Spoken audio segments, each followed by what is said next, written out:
merci de l'invitation. Je suis super contente d'être là. Et peut-être avant de vous parler de mon lien un peu direct avec la flore de mon propre travail, je vais faire un petit retour en arrière, parce que j'ai travaillé pendant longtemps en duo en fait, avec une autre fille qui s'appelle Isabelle Racine.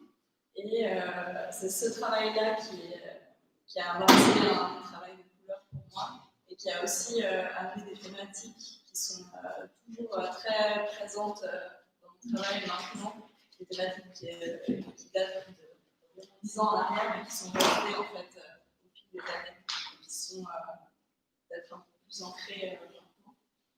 Et du coup, j'ai travaillé en bio pendant environ un peu plus de 7 ans. On a fait le bachelor ensemble, on a commencé en deuxième année et on a continué à travailler ensemble en master.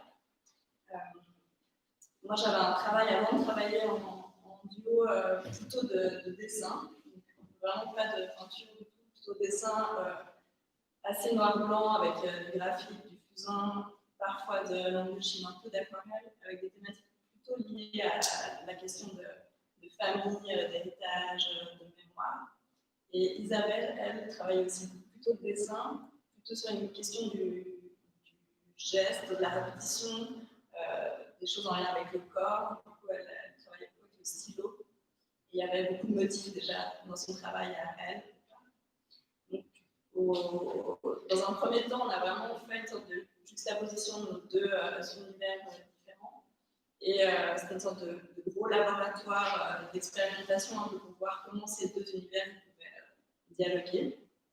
On a fait ça pendant, je pense, une année, presque, voire 2 ans, avec tout un jeu de copiage, en fait, où on essayait l'une et l'autre de pouvoir complètement, comme un copycat, refaire le travail de l'autre et techniquement, et aussi dans les thématiques. C'était quelque chose d'assez ludique et très foisonnant dans le processus. On a beaucoup peint, on a beaucoup dessiné.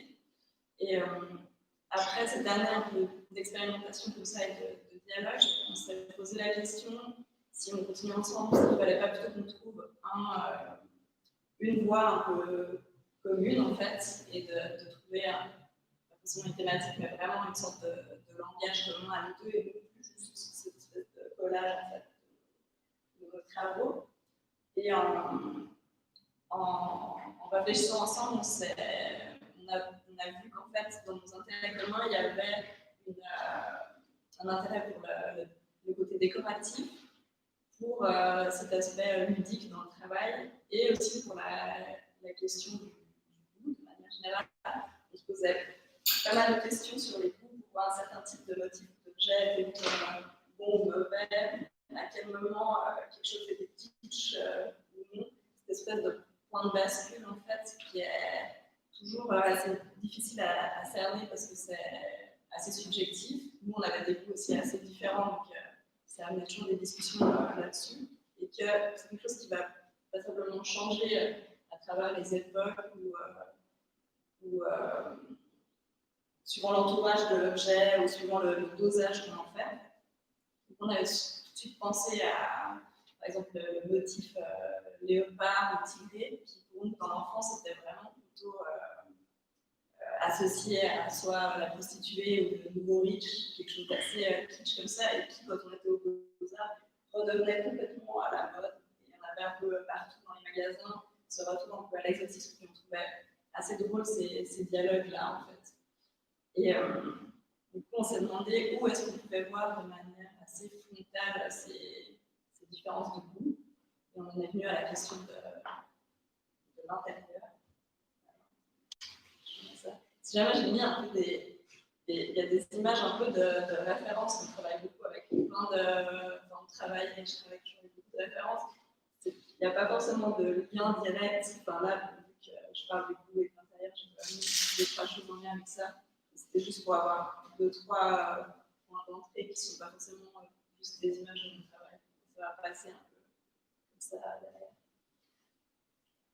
Et du coup, on était assez fascinés de voir comment, dans les amusés en fait, des différentes décorations d'intérieur, comment chacun il avait ses goûts assez propres, et des fois on était un peu incompris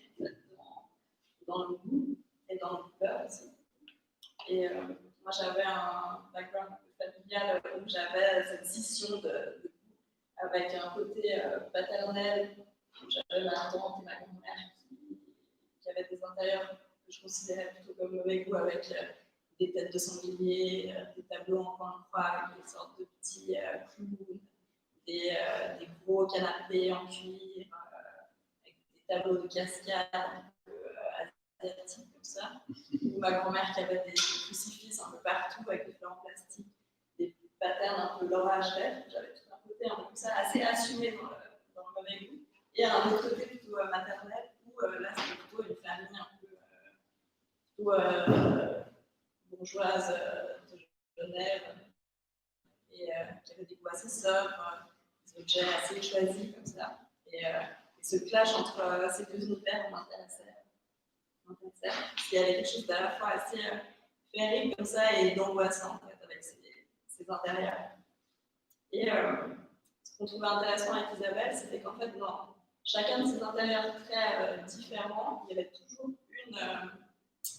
une variante un peu commune qui était que dans tous ces lieux, il y avait un endroit dédié un peu à l'objet et au bibelot, un peu dans un style de cabinet de curiosité, comme ça, que ce soit sur une étagère ou sur une table, un petit mobilier, que ce soit dans la chambre ou le salon, il y avait un endroit où l'objet, en fait, où sa fonction n'était plus vraiment importante, parce que c'était vraiment juste son aspect esthétique et décoratif qui était mis en avant. On avait bien ce côté melting pot, en fait, d'objets complètement différents qui venaient à la fois de temps, de lieu, mais aussi de valeurs, en fait, assez disparates. Ça avait du souvenir ramené à la photo, au petit Bouddha, et en fait, cette espèce de mélange d'objets qu'on trouvait intéressant et assez universel, en fait. Et du coup, tout ça pour dire que, comme premier travail commun, on a décidé de nous-mêmes créer une sorte de cabinet de curiosité qui serait composé de peinture. Du coup, on a eu un switch de médium déjà, où on s'est dit, on va essayer de trouver un médium qu'on ne maîtrise pas les deux et qu'on n'utilise pas. Et on a décidé de faire de la peinture à l'huile. Du coup, pour garder ce côté un peu ludique de découverte, en fait, et d'avoir quelque chose de nouveau qu'on doit un peu s'approprier, et aussi dans le fait que la peinture à l'huile, pour nous, c'était un médium assez parlant dans cette idée de bascule de goût, parce qu'on oscillait entre une histoire de la peinture avec des grands peintres à l'huile, et tout le côté un peu thrift painting, bad painting à l'huile, plutôt peint de dimanche. Et du coup, on était assez novices dans la peinture à l'huile, vous allez pouvoir le voir. Ça virait plutôt du côté thrift painting, pas forcément de très bon goût. Et du coup, ça nous a amené à faire des tout petits formats un peu comme ça. On voulait vraiment plutôt comme des objets. Du coup, ils étaient souvent recto verso. Ils étaient toujours représentés un peu en masse. C'est assez variable en fait. Ça allait de petits formats comme ça. Je pense que le plus grand devait être à peu près comme ça. Du coup, on pouvait s'échanger, recouvrir. Et du coup, on voulait vraiment que ça fasse un peu comme un intérieur. Il y avait cette espèce d'installation souvent sur des étagères. Les peintures étaient toujours posées. Il y avait un jeu qu'on voulait dans l'accrochage où on pouvait les intervertir, les retourner. Donc ça reste la couleur pour moi avec ce travail. C'était vraiment cette idée, on voulait que ça soit foisonnant en fait, on parlait de la collection. Du coup, il y avait souvent beaucoup de peintures et qui étaient chevauchées, ou un peu, soit mises les unes à côté des autres. Du coup, ce premier rapport à la couleur, c'était plutôt en lien avec cette idée de masse, en fait, où on voulait une double lecture, ou une première lecture où quand on arrive devant le travail, ça c'est un peu différent type d'accrochage, juste mais de type un peu bibelot comme ça, où c'était posé sur ces étagères, ou alors qui se chevauchaient. Donc, du coup, il y avait cette première lecture de masse où on arrivait, on voulait juste une sorte d'impression colorée, en fait, d'atmosphère. Et puis après, il y a une deuxième lecture où on est obligé de s'approcher et de prendre le temps, en fait, de regarder les images parce que c'est un peu brouillé par le fond. On travaille souvent avec des muraux derrière. Je n'ai pas d'autres images, mais souvent on faisait quand même un mural de pattern avec les peintures devant, où là il y avait un mural qui est fait en fait, de plusieurs patterns différents, qui viennent un peu brouiller et faire vibrer un peu le dispositif. On trouvait intéressant d'avoir cette deuxième lecture qui demande de prendre le temps et de rester un peu dans l'accrochage, vu qu'on travaillait beaucoup en amont en fait à travailler de peinture. On avait tout un travail de recherche, de référence et d'image. Du coup, on voulait aussi foisonnant, du coup c'était des références assez diverses qui allaient du sacré au profane, à la low et high culture, sans vraiment de distinction et de valeur entre tout ça. Parce que notre idée de petit cabinet de curiosité, c'était vraiment de récolter des références d'artistes qui nous avaient intéressés ou des choses qui nous avaient fait rire ou sourire dans le quotidien et qu'on avait envie de redonner à voir, comme quelqu'un dans son intérieur a choisi de redonner à voir à des visiteurs en fait ce qu'il a aimé. Et du coup,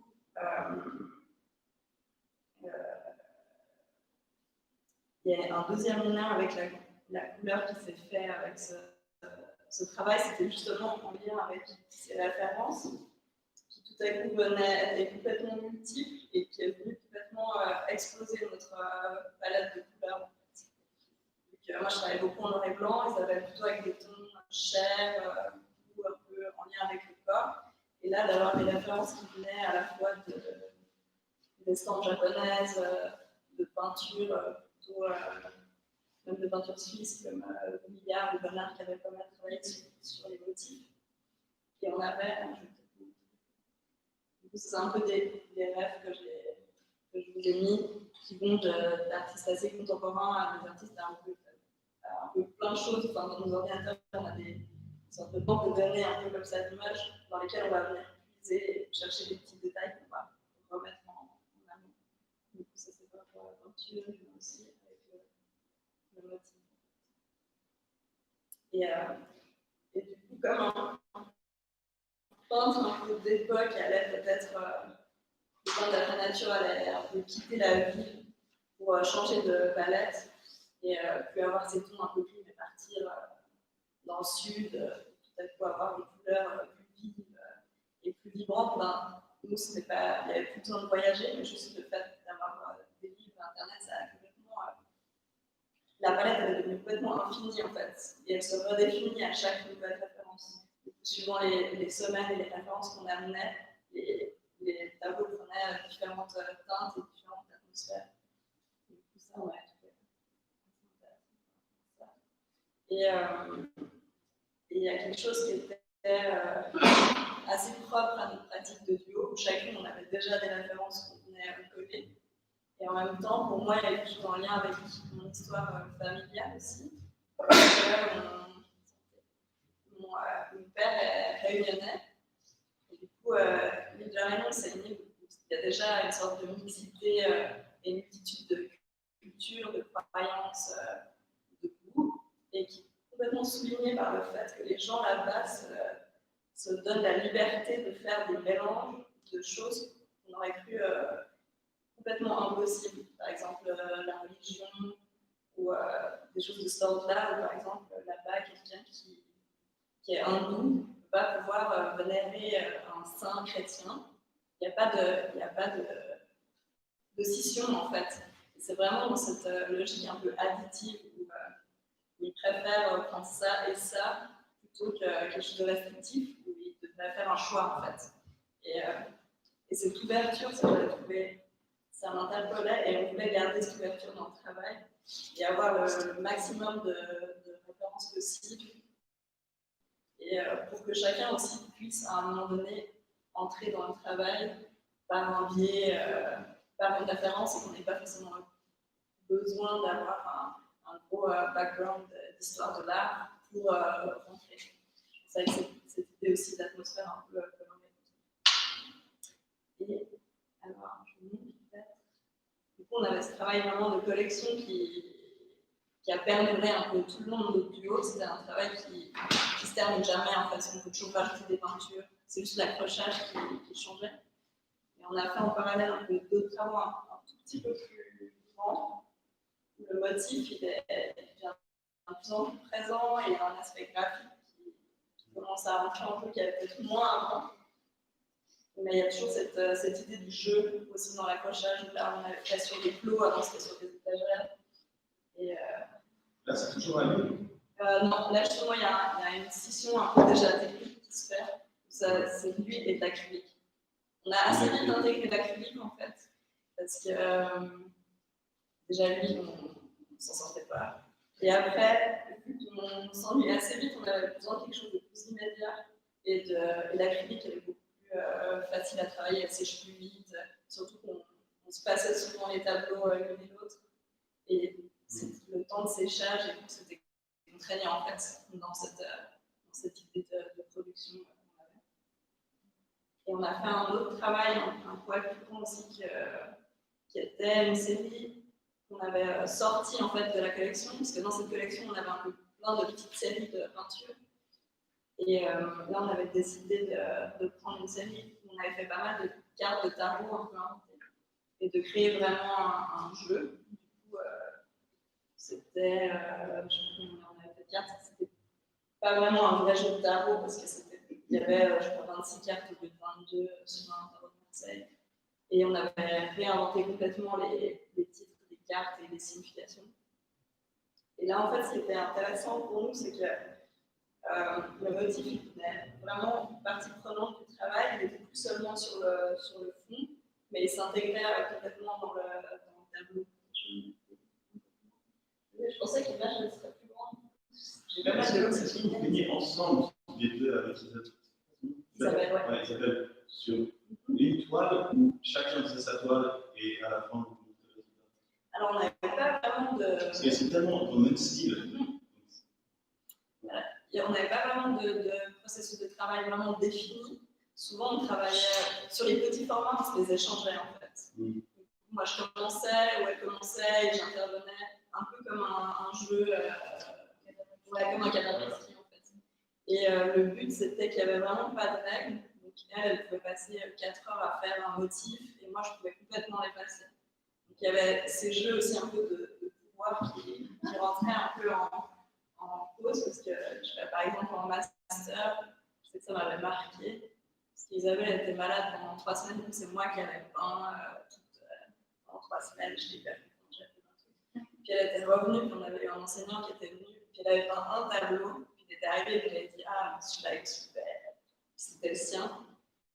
Et du coup, j'étais un peu dégoûtée, parce que moi j'avais super bien travaillé.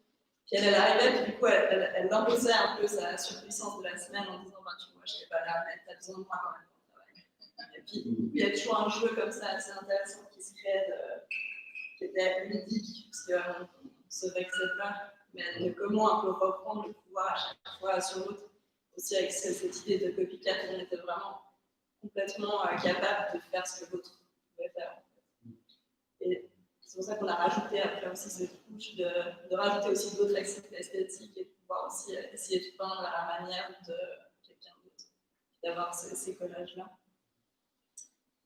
Et là, il y avait le type qui s'intégrait dans le tableau. Parce qu'avant, les peintures, si on regarde les toutes premières, il y a quelque chose d'assez simple en fait, avec plutôt un objet en lien assez frontal comme ça, avec peu de motifs et le motif venait derrière.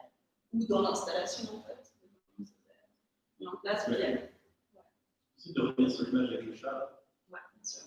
Du coup, les sortes de bactéries ou de cellules, ça c'est une personne et le chat et le parapluie, ça c'est une autre personne? Non. En fait, je suis même plus sûre parce qu'au final, on a tellement mélangé que là, je pourrais vraiment dire qui a fait quoi exactement. Mais je pense que les deux, on aurait pu faire. Ah bon, je le fais trop. Et je pense que vous verrez après, parce que du coup, je ne travaille plus maintenant avec Isabelle, qui a eu plusieurs enfants, qui a dû un peu arrêter. Peut-être qu'il reviendra plus tard. Mais maintenant, je vais vous mettre ça. Du coup, ça, c'est mon premier travail que j'ai fait seul, en fait, sans Isabelle. Et, ouais. Et du coup, j'avais besoin d'une scission aussi, un peu comme quand on a commencé à travailler en duo et qu'on s'est mis à la peinture à l'huile. J'avais besoin de changer de médium. Donc là, c'était des travaux sur papier. Donc après 8 ans, je suis revenue sur le papier. Et c'était de nouveau plutôt un travail très expérimental de réappropriation en fait, de la peinture seule. Et aussi de ces techniques qui ont complètement, qui changeaient complètement via le support. Et du coup, ça, c'est un autre lien particulier à la couleur. Pour moi, c'est qu'en fait, elle va complètement se redéfinir via le médium qu'on utilise. Et tout à coup, là, en faisant ce travail-là, qui était c'est une série qui s'appelle Salle d'attente, en fait. Et elle prend comme prétexte les vases et les fleurs pour vraiment expérimenter sur les couleurs et les formes. Pour moi, parce que les fleurs et les vases, il n'y avait rien de mieux comme sujet qui, pour moi, parlait de la couleur et des jeux entre la forme et la couleur. Et je trouve intéressant aussi ce côté, vu que c'est assez proche de vases et fleurs d'une nature morte.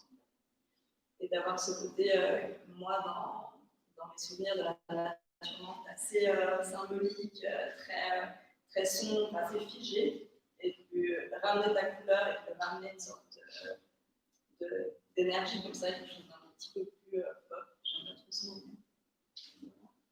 Et aussi le fait de s'intéresser, que la nature morte, en fait, elle se focalise sur des objets en fait, qu'on voit souvent toute la journée, une pomme, une tasse, un couteau, et qu'on ne prend pas du tout le temps de regarder, de les remettre en avant et de les mettre en premier plan. Comme ça.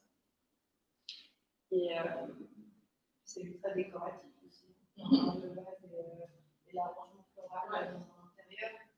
Enfin, il y a vraiment cette dimension-là du décoratif qui assume assez clairement, il me semble, dans cette série-là. Moi, je pense de plus en plus, parce que j'en parlais avec Sonia avant, moi, le motif au départ, c'était vraiment quelque chose qui était associé à Isabelle. C'était elle qui faisait ce travail-là. Moi, il y avait un côté très contraignant avec ce motif un peu répétitif. J'aimais beaucoup plus les choses plus lâchées, tout ça. Et maintenant, presque 10 ans après, j'ai complètement intégré ça et maintenant, c'est vraiment une partie prenante de ma pratique personnelle. Et je trouve que en fait, l'importance du motif aussi, ça vient aider les références qu'on utilise, qui vont du kimono japonais à un bishi. Et déjà dans le motif, il y a cette espèce d'explosion de lieu et de temps. Et on peut faire ces allers-retours en fait et mettre des choses qui n'auraient pas forcément dialogué ensemble de base et de les faire dialoguer. Et il y a aussi quelque chose juste de l'ordre de la composition. Et pour moi, le motif, c'est quelque chose qui est un allié, qui est le meilleur allié quand on travaille sur la couleur, parce qu'il vient dynamiser en fait toutes les relations colorées. Donc la couleur en soi, elle n'est jamais vue seule, elles sont vues dans un entourage. Et le motif crée tout de suite des contrastes en fait, et des rythmiques.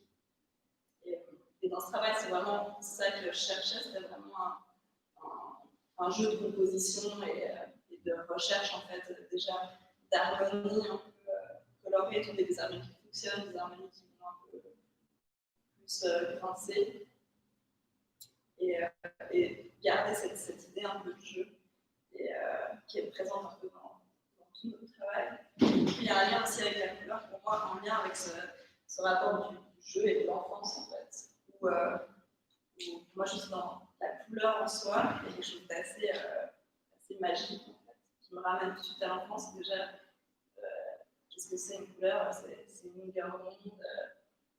On ne perçoit pas toujours tout le monde les mêmes. Moi, je sais qu'Isabelle, on ne voyait pas forcément les mêmes couleurs tout le temps exactement. Quand on croit avoir un objet rouge, en fait, il n'est pas vraiment rouge parce que c'est ce qu'il rejette ou parce qu'il absorbe. Il y a déjà dans le concept de couleur un truc que je trouve complètement fou. La première fois que j'ai vu le noir d'Anish Kapoor, qui a complètement effacé tous les traits des. Ouais, c'est assez bizarre, t'as vraiment l'impression d'être sur un trou. Alors que c'est juste une surface recouverte de pigments, je sais pas si vous avez vu Ouais. C'est assez impressionnant à regarder tout. Il y a déjà ce côté super magique dans la couleur en soi. Aussi, dans d'où elle vient, c'est avec des pierres précieuses, des végétaux. Il y a tout ce côté mélange, un peu pour moi, qui était assez proche du petit chimiste ou limite de la sorcière qui fait ses potions et se retrouve à l'enfance quand on mélange pour la première fois du jaune et du bleu, on a du vert, on est complètement émerveillé. Et que j'ai gardé, enfin, pour moi, c'est important de garder ce côté-là émerveillement, en fait, de trouver des associations colorées qui m'interpellent toujours. Et moi, je trouve quand même dans cette série-là, il y a quand même une sorte de code, une structure assez claire. C'est des intérieurs avec des surfaces, un jeu de perspective qui suggère toujours un intérieur avec ce vase. Donc en fait, le motif, en fait, il reprend aussi le rôle d'une surface architecturale, disons, un intérieur. Ouais. Alors, le motif, pour moi, il est double aussi dans ce travail. Alors, il vient déjà juste un peu en premier degré, vraiment comme un motif du type nappe, en fait, qui vient définir un espace, parce que souvent, la composition, elle est assez simple, en fait, de ce travail. Il y a toujours un sol, un fond, il n'y a pas trop de perspective d'espace, en fait, ça reste très frontal. Donc ça, c'est aussi les motifs, ça aplatit complètement l'image, ça rend hyper bien. Ouais, mais j'aurais pu, je pense que tu peux faire en sorte d'avoir comme une sorte d'intérieur si tu commences à mettre des perspectives ou là ça reste très frontal, mais du coup il y a ce premier pattern qui vient comme ça, puis après il y a un deuxième motif qui vient avec les formes en fait, qui travaillent en lien avec les couleurs et qui reviennent comme un deuxième motif, par exemple avec les têtes de chat ou peut-être les yeux ou ces formes un peu plus de fumée en fait qui viennent ramener un deuxième motif. Puis après il y a un troisième motif qui vient dans l'ensemble en fait. Peut-être ça c'est l'exposition dont Sonia parlait à Alma. Vous connaissez mieux Genève? Je vois. Ok. Tu peux juste expliquer ce que c'est pour moi? Alors c'est assez centré vers Bel Air. En fait c'est un espace d'art qui n'est pas vraiment une galerie marchande. Donc, ce qui est bien, c'est qu'on a complètement carte blanche des projets. Si on fait juste une grosse installation, ce n'est pas problématique, ils ne vont pas chercher à ce qu'on fasse de la peinture comme moi, j'ai fait des tableaux. Donc, ça aurait pu être rentable, mais il y a ce côté carte blanche qui est assez intéressant. Et ils mettent au concours tous les 2 ans une exposition avec le concours ACTA. Et c'est sur projet, en fait, on donne un dossier avec un projet et s'il est sélectionné, on peut le réaliser dans le lieu. Et du coup, moi, j'avais gagné ce prix-là, donc j'ai pu réaliser mon projet. Je voulais exposer cette série qui pourrait se continuer. En fait, là, je crois qu'il y avait 45 tableaux, mais c'est un peu infini, c'est un peu comme cette collection, je pense. Et j'étais un peu nostalgique du travail en duo. J'ai eu envie de collaborer avec des gens. Alors, tous les socles, c'est des collaborations avec d'autres artistes, que soit eux ont produit, soit on a produit ensemble, soit que j'ai produit pour eux, soit qu'eux ont produit, soit que j'ai produit entièrement. Il y a toujours, ça dépendait de chaque travaux. Et pour la première fois aussi, il y a tout à coup eu des éléments un peu 3D, donc je faisais plutôt que de la peinture. Ça faisait un moment que j'avais envie de faire de la 3D, mais je ne savais pas trop par où commencer. Et je me suis dit que c'était assez facile de sortir en fait, l'élément base du tableau et essayer de le faire un peu vivre. Au départ, je voulais faire des collaborations en céramique. Et avec le Covid, ça a été un peu tombé à plat parce que j'ai essayé de faire par moi-même la céramique. C'était un véritable échec. Et dans la conception, et dans la cuisson, et dans l'émaillage. Du coup, et la personne avec qui je voulais travailler ne pouvait pas le faire avec moi. Du coup, j'ai dû trouver un autre système. Donc, j'ai pris j'ai été chercher des bases en fait, dans des secondes mains que j'ai réassemblées et après transformées en rajoutant un autre matériau, que ce soit de la cire ou de la mousse expansive ou de la peinture, une sorte de carton que je venais rajouter. Et là, du coup, il y a de nouveau c'est de nouveau venu changer un peu ma palette, parce que tout à coup, avec la cire, on pouvait travailler justement avec des opacités différentes, ou avec des pigments que je n'avais pas à utiliser en peinture, et ça vient chaque fois rajouter une sorte de connaissances en plus dans lesquelles je vais pouvoir puiser après. Donc, c'est un travail un peu d'exploration un peu infini, la couleur. C'est ça que je trouve assez intéressant. Et le fait d'avoir travaillé avec d'autres gens qui sont venus tout à coup m'apporter, eux, leurs matériaux un peu de prédilection, comme Sonia qui m'a amené la espèce de page en vinyle rose. Enfin, du coup, c'est tout à coup des brillances et des choses avec lesquelles je n'aurais pas travaillé de base et que maintenant je peux complètement intégrer dans mon travail.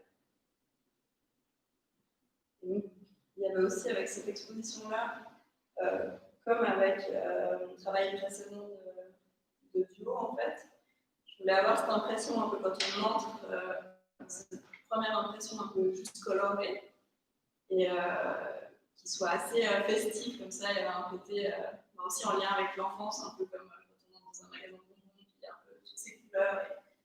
Et puis après, d'avoir cette seconde lecture où on doit s'approcher, prendre le temps de regarder les travaux et d'avoir tout à coup peut-être des choses qui grincent un peu plus ou qui sont peut-être un peu plus bizarres, et d'avoir tout à coup encore une couche qui vient se rajouter avec ces bases et cette 3D, et encore une couche qui vient se rajouter avec ces collaborations. Et tout à coup, il y avait des liens avec la couleur qui étaient aussi différents, avec les matériaux comme le pen, il y avait des effets de transparence et des choses que je n'avais pas moi avec la peinture. Et de créer un peu comme si ce tableau il sortait. Oui, parce que finalement, ça reprend la même systématique. C'est des sols, des objets, et les motifs et les couleurs. C'est assez drôle de traduire en volume après. Alors au départ, j'avais pas forcément pensé mettre les sols dans le projet principal que j'avais envoyé, mais en recevant les sols petit à petit, c'était tellement disparate que je ne savais pas trop comment les mettre en espace.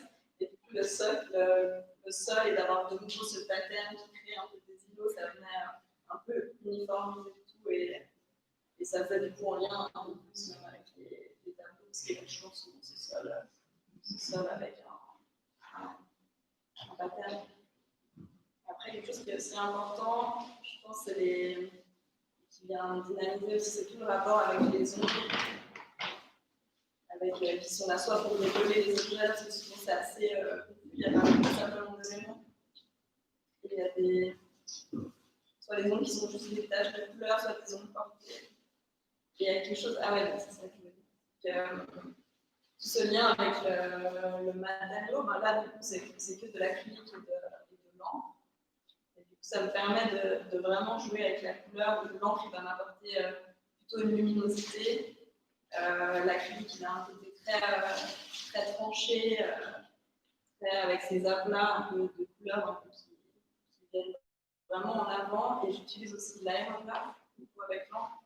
Et l'aérographe, ça donnait tout à coup une autre esthétique un peu plus impersonnelle, comme ça, mais qui me permet d'avoir des nuances de teintes un peu plus subtiles qu'un mélange d'acrylique. Du coup, je voulais garder ce côté, même en travaillant seul, d'avoir un peu cette mixité d'esthétique en fait, qu'on avait au départ quand on travaillait seul. Et là, on peut retrouver un peu des références, je peux vous parler de références avant. Par exemple, il y a des références qui sont vraiment sorties telles quelles et que je redonne vraiment sans les transformer. Par exemple, on a ce tout petit, mais le base qui est en bas à droite, c'est un tissu à la base de Kirchner. J'ai vraiment remis comme ça.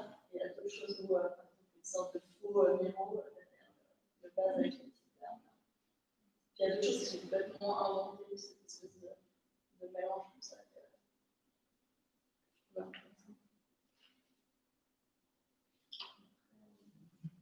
Juste une question. Photo, hein. Ça? Non, juste l'installation. Ouais, c'est une photo. Il n'y a pas d'ombre, on a l'impression que c'est aussi tout aplati. C'est assez étrange. Ouais. Je pense que ça aussi. On ne voit pas trop les couleurs avec les couleurs. C'est un peu tout. C'est pas très blanc comme ça. Si tu regardes sur l'ordi, on voit un peu. Mais c'est vrai que ça lisse beaucoup. Tout est beaucoup plus lumineux là. C'est un peu dommage qu'on parle de couleurs, on ne voit pas très bien les couleurs. Je texte.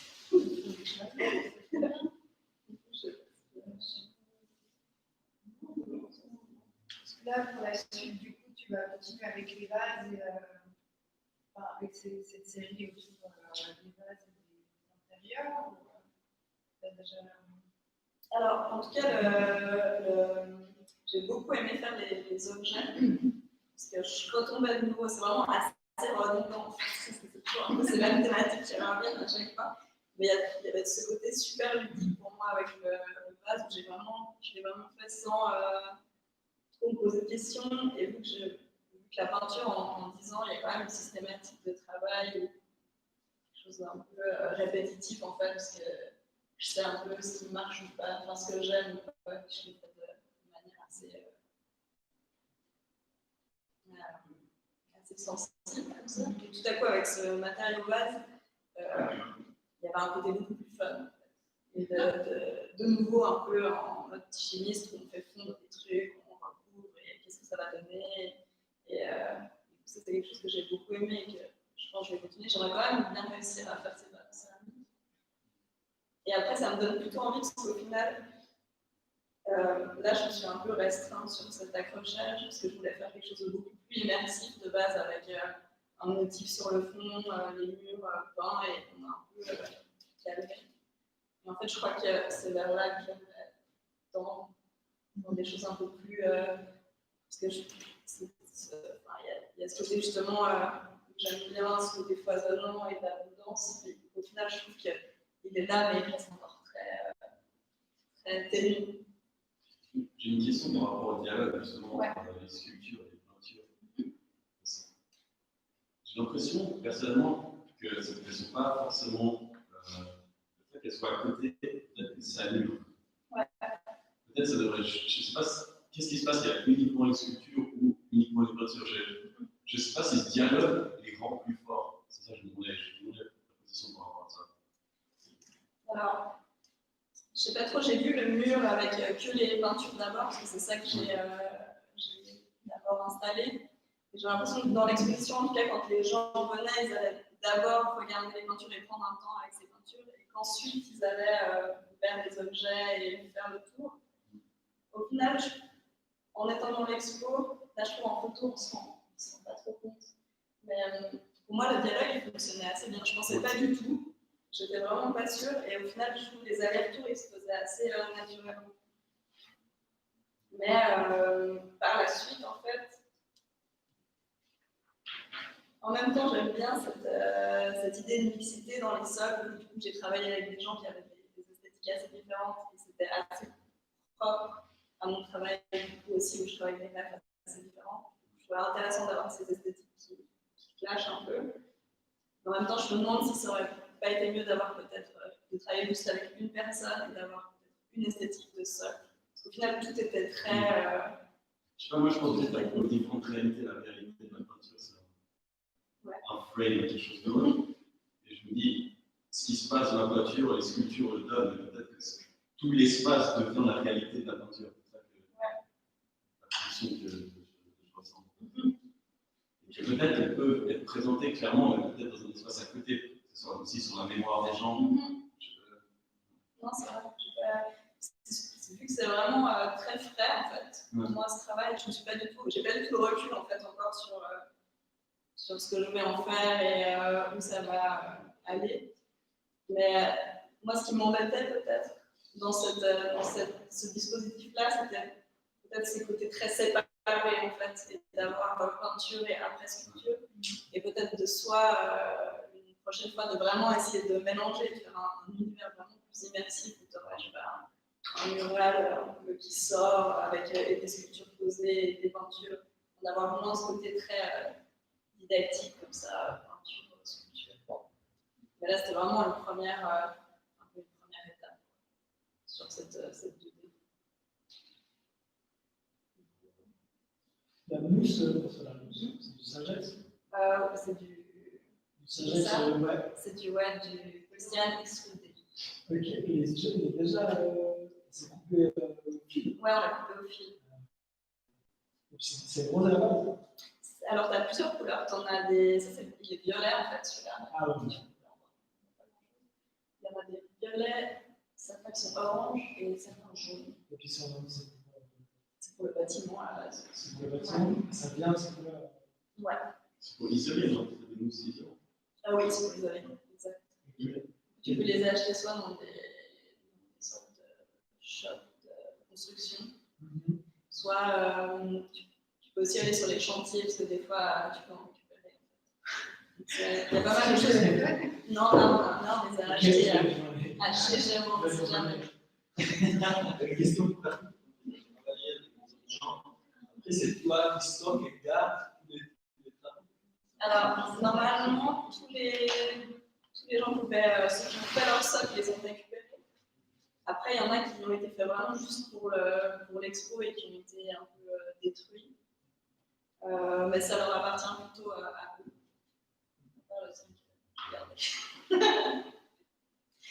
Du coup, après, je me dis avec qui on fait ça.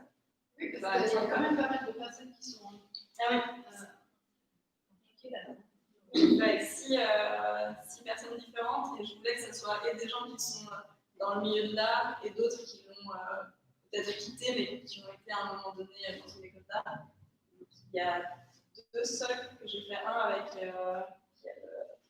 le noir et blanc, avec ce pattern un peu Memphis design raté, et comme un mauvais Memphis design. C'est avec Loïc Van Herweg qui a fait lui les beaux-arts à Annecy, et ensuite la aide en communication visuelle. Et lui, il ne fait plus du tout d'art, il est tatoueur. Et il y a aussi Paolo Bosson qui a fait les deux socles en verre, en fait, en vitrail. Et lui a fait les cales, et il est aussi tatoueur, il ne fait plus d'art non plus. Du coup, c'était de leur redonner un peu une place, parce que je sais qu'ils avaient envie des fois de faire des pièces et qu'ils n'avaient pas l'occasion. Et du coup, de leur redonner cette place-là et d'avoir des gens qui sont encore dans le milieu de l'art contemporain, comme Sonia. On a fait le socle qui ressemble un peu à un pouce ou à une chaise avec ce drapé. Où il y a Nina Hab qui a fait. On a fait des mobiliers en bois, mais là, en fait, vous voyez pas si c'était des dessins un peu qui étaient sur le mobilier. Et tout ce qui est polystyrène, c'était avec Alexandra Avery. Je voulais travailler avec des gens qui avaient déjà un rapport avec la 3D. Moi, j'en avais pas. Et qu'est-ce qui pouvait m'amener? C'était vraiment un peu. Parce que moi, je pouvais prendre de leur expérience et aussi comment, avec certains, je pouvais rediriger leur travail un peu différemment. Parce que par exemple, Alexandra faisait déjà des sortes de formes en polystyrène extrudé, mais elle avait une palette de couleurs assez propre à son travail qui est complètement différente de la mienne. Et ça, on les a fait du coup ensemble. Et ça l'a pas mal perturbée parce que c'était pas ses codes de couleurs. Et forcément, on n'était pas d'accord. Mais ça crée des discussions, et ce qui fait que ça a un peu aussi, je pense, changé, elle, son rapport à la couleur, parce qu'elle n'aurait jamais travaillé sur ce violet. Elle travaillait toujours avec du blanc, chose très proche du paysage, avec des couleurs plutôt vertes, comme ça. Et du coup, aussi d'amener l'autre à amener sa pratique un peu ailleurs pendant un moment. En fait. Nina Hab aussi, elle fait beaucoup de dessins en crayon, et là, tout à coup, d'avoir un pattern à moi à côté, ça a tout à coup amené aussi son travail un peu ailleurs. C'est dans ces échanges-là que je trouvais intéressant. Le banc, c'est Paul Hussey qui l'a fait. Alors lui, il l'a fait complètement seul. Il n'y a pas eu vraiment de discussion parce que j'aimais beaucoup son travail à la base de peinture et de dessin. Et j'ai connu son travail à faire de sculpture un peu après. Et il fait tous ses mobiliers en papier mâché, en fait, une sorte de reproduction de mobilier. trouve intéressant de parler de l'intérieur.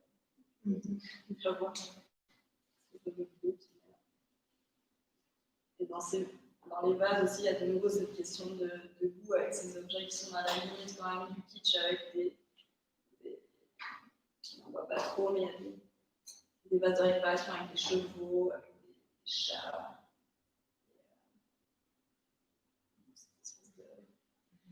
Des points de bascule comme ça. Je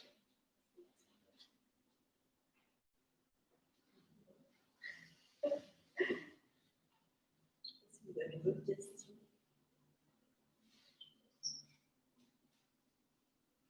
C'est un peu à Bolloré. Oui. Exact. Peut-être que tu peux expliquer un peu ton atelier. Ouais, alors, j'étais longtemps dans les ateliers j'avais les ateliers d'Avid à peu près en même temps. Sonia, après j'étais à Kugler. Et à Kugler, je sous-louais un atelier quand tu es revenu, l'autre artiste est revenu, j'ai dû partir. Et c'était au même moment que, en fait, mon copain est tatoueur. Je vois. Et du coup, ils ont ouvert ce nouveau lieu qui s'appelle Flying et ils avaient, en fait, c'est un espace où il y a un espace de tatou, un espace de graphisme et en bas, il y avait une sorte de pièce atelier. J'étais un peu en latence de trouver un lieu, ils m'ont laissé travailler en bas et au final, là, ça fait 2 ans que je suis dans cet atelier-là. C'est assez intéressant pour moi parce que j'ai toujours été dans des ateliers entourés d'artistes. En fait. Et là, de tout à coup, d'être avec des gens un peu d'un autre milieu et qui ont des horaires de travail c'est cadré avec ma fille qui vient de 9h à 18h et qui travaille non-stop et d'échanges aussi en lien qu'on peut faire avec eux. Je peux tout à coup les mandater pour m'aider à faire un petit livret ou quelque chose et je trouve assez intéressant en fait, de sortir à un moment donné de ce schéma d'atelier un peu classique et d'être dans un autre lieu qui est assez aussi contraignant pour moi parce que j'étais avant dans des espaces assez grands, très lumineux. Là, je me retrouve un peu dans un sous-sol de cave avec des petites pluies de lumière. Mais en fin de compte, la contrainte, elle fonctionne.